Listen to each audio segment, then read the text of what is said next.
అందరికీ నమస్కారం. ఈరోజు ఆర్సీబీ ఎందుకు ఓడిపోతుంది, అలాగే పాయింట్స్ టేబుల్లో చివరిన ఉండటానికి గల రీజన్ ఏంది అనే దాని గురించి మాట్లాడదాం. సో దాంతోపాటు ఈరోజు ఆర్సీబీ వర్సెస్ కేకేఆర్ మ్యాచ్ ఉంది కదా, సో దాని గురించి ఎవరు ఎక్కువ డామినేట్ చేయబోతున్నారు ఈరోజు అనే దాని గురించి కూడా ఈరోజు మనం మాట్లాడదాం ఈ వీడియోలో. అయితే ఫస్ట్ ఇప్పుడు మనం ఆర్సీబీ ఎందుకు ఓడిపోతుంది అనే విషయానికి వస్తే, ఏదైనా ఒక టీం గెలవాలి అంటే ఫస్ట్ వాళ్ళ బ్యాటింగ్ బాగుండాలా, ఫీల్డింగ్ బాగుండాలా, బౌలింగ్ బాగుండాలా, సో దాంతోపాటు కెప్టెన్సీ కూడా బాగుండాలి. మరి ఆర్సీబీలో ఏది లోపం ఎక్కువైంది అనే దాని గురించి మాట్లాడితే, ఫస్ట్ వీళ్ళు అందరూ అనుకునేది బ్యాటింగ్ కూడా చాలా మంచిగా ఉంది అని అయితే అనుకుంటారు. ఓన్లీ ఫీల్డింగ్ మాత్రమే ఇక్కడ కొంచెం ఇబ్బందిగా ఉంది ఆర్సీబీలో, బ్యాటింగ్ ఫ్యాంటాస్టిక్గా ఉందని అయితే అందరూ అనుకుంటారు. కానీ ఆర్సీబీలో చూసుకున్నట్టయితే మనం బ్యాటింగ్ కూడా పూర్తిగా వైఫల్యం అయితే కనిపిస్తుంది మనకి. మీరు గమనించినట్టయితే first du Plessis, Virat Kohli out అయిన తర్వాత ఆ ఇన్నింగ్స్ని బిల్డప్ చేసే ప్లేయర్ ఎవరో దొరకట్లా. ఓ ఫినిషింగ్ టచ్లో దినేష్ కార్తిక్ ఒక్కడు కొంచెం ఆడుతున్నాడు తప్ప, మిడిల్ ఆర్డర్లో ఎవరు అంత మనకి డూప్లెసిస్, విరాట్ కోహ్లీ ఎంత మంచి స్టార్ట్ ఇస్తారో దాన్ని కంటిన్యూ చేసే బ్యాట్స్మెన్ మిడిల్ ఆర్డర్లో ఇక్కడ కనిపించట్లేదు. లామ్రార్ చూసుకున్నా, అనుజ్ రావత్ చూసుకున్నా, వీళ్ళిద్దరూ ఒక మ్యాచ్ ఆడుతున్నారు, లేదంటే దాని తర్వాత ఫెయిల్ అవుతున్నారు. సో దాన్ని కంటిన్యూ వీళ్ళిద్దరు ఇచ్చిన ఒక మంచి స్టార్ట్ని వీళ్ళు కంటిన్యూ చేయలేకపోతున్నారు. అక్కడ కూడా ఒక ఫెయిల్యూర్ అయితే కనిపిస్తుంది మనకి. సో కాబట్టి వీళ్ళకల్లే ఆర్సీబీ మ్యాచ్లో చూసుకున్నట్టయితే first du Plessis, Virat Kohli out అయితే, సో దాని తర్వాత మ్యాచ్ కొంచెం డౌన్ రోడన్లో పడుతుంది. సో దాని తర్వాత చివరిలో వచ్చే దినేష్ కార్తిక్ లేదంటే లామ్రోర్ కొంచెం వాళ్ళు ఊపందుకొని మ్యాచ్ను కొంచెం మంచిగా ఫినిష్ చేస్తున్నారు తప్ప, సో మిగతా ప్లేయర్స్ ఎవరు బ్యాటింగ్లో అంతగా అయితే రానిచ్చట్లేదు. ఈ విషయం అయితే మనం తెలుసుకోవాల్సిందే. సో దీని తర్వాత బౌలింగ్లో చూసుకున్నట్టయితే, బౌలింగ్లో వీళ్ళకల్లే చెప్పుకోదగ్గ బౌలర్ అయితే ఎవరు కనిపించట్లేదు. సో వీళ్ళకి మంచి ఎక్స్పీరియన్స్ బౌలింగ్ అటాక్ అయితే ఉంది. ఆల్జరీ జోసెఫ్ చూసుకుంటే 150 దాకా అయితే పేస్ వేయగలుగుతాడు. అలాగే మనకి సిరాజ్ని చూసుకున్నా మంచి బౌలింగ్ వేయగలుగుతాడు. ఇండియా టీంలో చూసుకున్నాం ఆల్రెడీ. సో దీంతోపాటు మనకి లాకీ ఫెర్గ్యూసన్, మనకి న్యూజిలాండ్లో టాప్ 3 బౌలర్స్లో లాకీ ఫెర్గ్యూసన్ కూడా ఒకడు. సో ఇంత మంచి బౌలింగ్ అటాక్ ఉన్నా కూడా వీళ్ళు ఎవరు సరైన పర్ఫార్మెన్స్ అయితే చూపించట్లేదు. సో వీళ్ళ స్పిన్ అటాక్లో చూసుకున్నట్టయితే మనం ఇంకా చెప్పుకోవాల్సిన అవసరం లేదు ఎంత దారుణంగా ఉందనేది. వీళ్ళకల్లే పార్ట్ టైం బౌలర్ అయిన మ్యాక్స్వెల్లో ఒక స్పిన్ బౌలర్ అని చెప్పుకోవాల్సిన పరిస్థితి అయితే అవుతుంది. సో అలాంటి ఒక హిట్టర్ను కూడా తీసుకొచ్చి ఒక పార్ట్ టైం బౌలర్ని తీసుకొచ్చి సో అతన్ని మెయిన్ బౌలింగ్ లాగా వీళ్ళైతే యూజ్ చేయడం జరుగుతుంది. సో అలాంటి ఒక స్పిన్ అటాక్, వీళ్ళకి ఒక మంచి స్పిన్ అటాక్ లేకపోవడం అనేది ఒక దురదృష్టకరం అని అయితే చెప్పాలి ఆర్సీబీకి.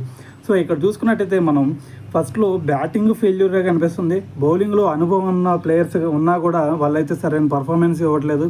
సో దాంతోపాటు వీళ్ళకల్లే స్పిన్ అటాక్ చూసుకున్నట్టయితే స్పిన్ బౌలర్స్ ఉన్నారా లేదా అనే విధంగా అయితే వీళ్ళ బౌలింగ్ అటాక్ అయితే ఉంది. సో ఇదొక రీజన్ అని అయితే చెప్పొచ్చు వీళ్ళు ఓడిపోవడానికి. మరి వీళ్ళు ఇలా ఓడిపోతున్నారు. మరి టాప్ ప్లేస్లో ఉన్న ఆర్ఆర్, అలాగే కేకేఆర్, చెన్నై సూపర్ కింగ్స్ వీళ్ళు ఎలా గెలుస్తున్నారు అంటే, వాళ్ళకల్లా చూసుకున్నట్టయితే టాప్లో బ్యాటింగ్ అటాక్ చూసుకున్నట్టయితే బ్యాటింగ్ అటాక్ చాలా పటిష్టంగా ఉంది. బౌలింగ్ అటాక్లో చూసుకున్న బౌలింగ్ అటాక్ మంచి రిథంలో ఉన్నారు. సో మనం సిఎస్కేకి ఆర్సీబీకి కంపేర్ చేసామంటే, ఇప్పుడు సిఎస్కేలో టాప్ 8 బ్యాట్స్మెన్స్ వరకు ఒక మంచి హిట్టింగ్ చేయగల ఎబిలిటీ ఉన్నది. సో అదేవిధంగా వాళ్ళకి ఎక్స్పీరియన్స్ ప్లేయర్స్ కూడా ఉన్నారు.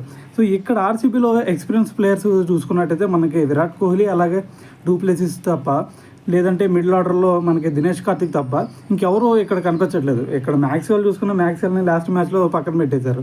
సో అది కూడా రీజన్ మ్యాక్స్వెల్ అడిగాడని చెప్పేసి అన్నారు.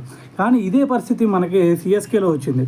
ఎప్పుడు లాస్ట్ టైం 2018లో వాట్సన్ సరైన పర్ఫార్మెన్స్ ఇవ్వలేదు చివరి వరకు. సో అయితే అలాంటి ప్లేయర్ని ధోని కొంచెం బ్యాకప్ చేసి ఫైనల్లో తను ఒక్కడే సెంచరీ చేసి మ్యాచ్ని గెలిపించిన సందర్భం కూడా ఉంది ఎస్ఆర్హెచ్ మీద. సో 2018లో సిఎస్కే గెలవడానికి సో ఫైనల్ మ్యాచ్లో ఒంటి చేతితో గెలిపించాడు మనకి వాట్సన్. సో అతను కూడా మ్యాక్స్వెల్ లాగా ఫస్ట్లో స్ట్రగుల్ అయ్యాడు, అయినా సరే తను పక్కన పెట్టలేదు. కానీ ఇక్కడ చేస్తున్న ఆర్సీబీ చేసిన పని ఏంటంటే, మ్యాక్స్వెల్లో స్ట్రగుల్ అవుతున్నాడని చెప్పేసి ఈ మ్యాచ్లో తనని లాస్ట్ మ్యాచ్లో తనే అడిగాడని చెప్పేసి పక్కన పెట్టేశారు. సో దాంతోపాటు సిరాజ్కి వర్క్లోడ్ ఎక్కువైందని చెప్పేసి పక్కన పెట్టారు. సో ఇలాంటి ఆర్సీబీ మేనేజ్మెంట్ చిన్న చిన్న తప్పులు అయితే చేస్తుంది. సో మ్యాక్స్వెల్ తను కొంచెం స్ట్రగుల్ అయినప్పుడు కూడా వాట్సన్కి సిఎస్కే ఎలాగైతే బ్యాకప్ చేసిందో 2018లో, అదేవిధంగా ఇక్కడ మ్యాక్స్వెల్ను కూడా ఆర్సీబీ మేనేజ్మెంట్ కొంచెం బ్యాకప్ చేసి తనకు బూస్ట్ ఇవ్వగలిగితే, సో అతను కూడా ఒక వాట్సన్ లాగా ఒక మంచి హిట్టింగ్ ఎబిలిటీ మళ్ళీ తను తీసుకొచ్చి మ్యాచ్ని గెలిపించే సందర్భాలు కూడా తీసుకురావచ్చు. కానీ ఇక్కడ ఆర్సీబీ అదైతే చేయట్లేదు. సో దాంతోపాటు బౌలింగ్ అటాక్ గురించి ఆల్రెడీ చెప్పుకున్నాం. ఒక మంచి బౌలింగ్ అటాక్ ఉన్నా కానీ వీళ్ళు యూజ్ చేసుకోలేకపోతున్నారు. అంటే ఇక్కడ సిఎస్కేకి లాస్ట్ టైం మనం చూసుకున్నట్టయితే ట్రోఫీ కొట్టిన సంవత్సరం కూడా వీళ్ళకల్లా ఎక్స్పీరియన్స్ బౌలర్స్ ఎవరు లేరు, ఎక్స్పీరియన్స్ బ్యాట్స్మెన్స్ ఉన్నారు. కానీ ఇక్కడ మీరు సిఎస్కే టీంలో చూసుకున్నట్టయితే ఎప్పుడు చూసినా వీళ్ళకల్లే ఒక ఎక్స్పీరియన్స్ బౌలర్స్ అయితే ఎక్కడా ఉండరు. సో దీపక్ చహర్ చూసుకున్నా ఇక్కడే పుట్టి సిఎస్కేలోనే డెవలప్ అయిన వ్యక్తి. అదేవిధంగా పతిరానా చూసుకున్న సిఎస్కేలోనే పుట్టి సిఎస్కేలోనే డెవలప్ అయిన వ్యక్తి. సో దాని తర్వాత తుషార్ దేశపాండే అలాగే. సో దాని తర్వాత మనకి షార్దుల్ ఠాకూర్ కూడా ఇక్కడ నుంచి ఎమర్జ్ అయిన ప్లేయరే. సో వీళ్ళు ఉన్న ప్లేయర్స్ని ఎలా యూజ్ చేసుకోవడంలో చాలా దిట్టగానైతే చెప్పొచ్చు సిఎస్కేని. కానీ ఇక్కడ ఆర్సీబీలో అదొకటి లోపిస్తుంది. సో దాన్ని మేనేజ్మెంట్ తప్పనాలా లేదంటే ప్లేయర్స్ తప్పనాలా కూడా ఇక్కడైతే తెలియట్లేదు. సో మెయిన్గా ఆర్సీబీ ఓడిపోవడానికి అలాగే సిఎస్కేకి మంచి బౌలింగ్ అటాక్ లేకపోయినా సరే మంచిగా గెలవడానికి రీజన్ ఏంది అంటే టీంని సరిగ్గా యూజ్ చేసుకోవడం రాకపోవడం అని అయితే చెప్పాలి. సో ఇంకా ఈరోజు మ్యాచ్ కేకేఆర్తో అయితే ఉంది. సో అది ఈడెన్ గార్డెన్స్లో ఉంది. సో దాని గురించి నెక్స్ట్ వీడియోలో మాట్లాడుకుందాం. సో దాంతోపాటు ఈరోజు కనుక మ్యాచ్ ఓడిపోతే ఆర్సీబీ సో వాళ్ళ ప్లే ఆఫ్స్ ఛాన్సెస్ అయితే ఖచ్చితంగా లేవని అయితే చెప్పాలి.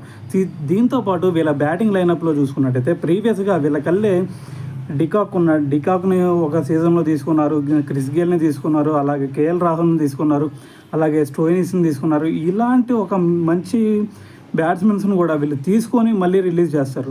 అది ఎందుకో నాకైతే అర్థం కాదు. ఇంత మంచి బ్యాటింగ్ అటాక్ని తీసుకుంటారు వాళ్ళు, ఆ ఒక సీజన్లో సరైన పర్ఫార్మెన్స్ చేయకపోతే మళ్ళీ వాళ్ళని రిలీజ్ చేస్తారు. ఇక్కడ ఇది మేనేజ్మెంట్ తప్పు అని అయితే నాకు అనిపిస్తుంది.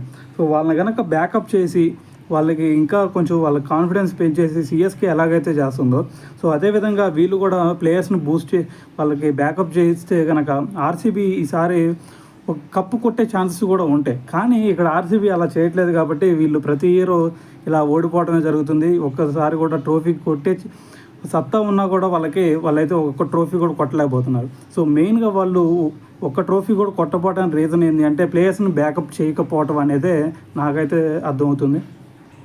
సో ఈ వీడియో కనుక మీకు నచ్చినట్టయితే లైక్ చేయండి, అలాగే షేర్ చేయండి. సో దీంతోపాటు మీకు ఆర్సీబీ ఎందుకు ఓడిపోతుంది అనే రీజన్ ఏంది అనేది మీరు కూడా కామెంట్లో అయితే తెలియజేయండి.